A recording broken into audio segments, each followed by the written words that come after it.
ഈശോ മിശിഹായ്ക്ക് സ്തുതിയായിരിക്കട്ടെ. ഈശോ സ്നേഹിക്കുന്ന പ്രിയ സഹോദരങ്ങളെ, നമ്മുടെ ജീവിതത്തില് അഭിവൃദ്ധി ഉണ്ടാകാൻ, അധോഗതി ഉണ്ടാകാതിരിക്കാൻ എന്താണ് ശ്രദ്ധിക്കേണ്ടതെന്ന് ഇന്ന് തിരുവചനം നമ്മോട് അനുശാസിക്കുന്നുണ്ട്.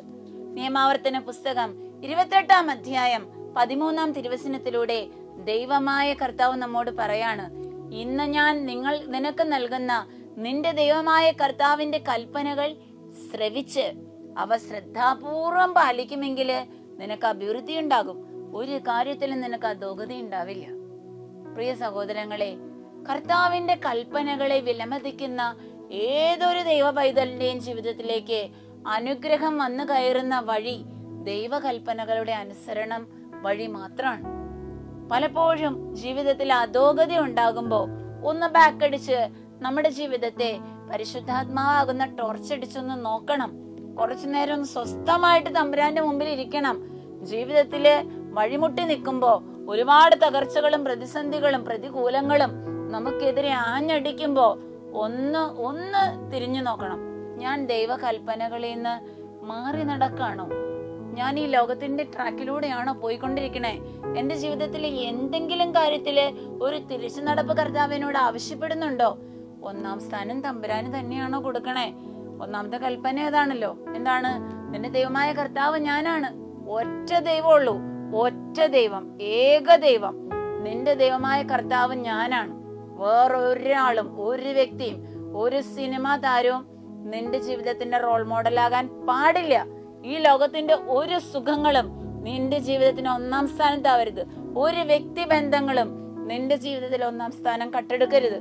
ഒരു ജോലിയും പേരും പ്രശസ്തിയും നിന്നെ വഴിതെറ്റിക്കരുത്. പ്രിയ കുഞ്ഞെ, നിന്റെ ജീവിതത്തില് തിന്മ നിന്നെ കീഴടക്കാതെ, പ്രമാണങ്ങളുടെ വഴിയിൽ നിന്നും ഭ്രമിപ്പിക്കുന്ന മോഹങ്ങള് നിന്റെ ഹൃദയത്തെ വശീകരിക്കാതെ ശ്രദ്ധിക്കാൻ ദൈവമായ കർത്താവ് നിന്നോട് ആഹ്വാനം ചെയ്യണം. ദൈവത്തിന്റെ കർത്താവിന് കൊടുക്കേണ്ട ദിവസം, സാബത്ത്, ഞായറാഴ്ച, തമ്പുരാന് വേണ്ടി കൊടുക്കേണ്ടത് തമ്പുരാന് കൊടുക്കണം. പലപ്പോഴും നമ്മൾ മാറ്റിവെക്കുന്നത് മുഴുവൻ തമ്പുരാന് കൊടുക്കേണ്ട കാര്യങ്ങളാണ്. ദൈവകൽപ്പനകളിൽ ആദ്യത്തെ 3 നമുക്കറിയാം. ദൈവവുമായിട്ടുള്ള ബന്ധം അരക്കിട്ട് ഉറപ്പിക്കേണ്ടതിന്റെ ആവശ്യകത നമ്മളെ ബോധ്യപ്പെടുത്തുന്ന 3 പ്രമാണങ്ങളാണ്. ബാക്കി 4-ാമത്തെ പ്രമാണം മുതലുള്ളത് മനുഷ്യരോട് നമ്മൾ പുലർത്തേണ്ട നീതി, അതിന്റെ ആ കൽപ്പനകളുടെ സാരാംശം മുഴുവനും പരസ്നേഹത്തെ കുറിച്ചാണ്. അത് പിന്നെ നമ്മൾ കുറച്ചും കൂടി ബോധപൂർവം പാലിക്കും.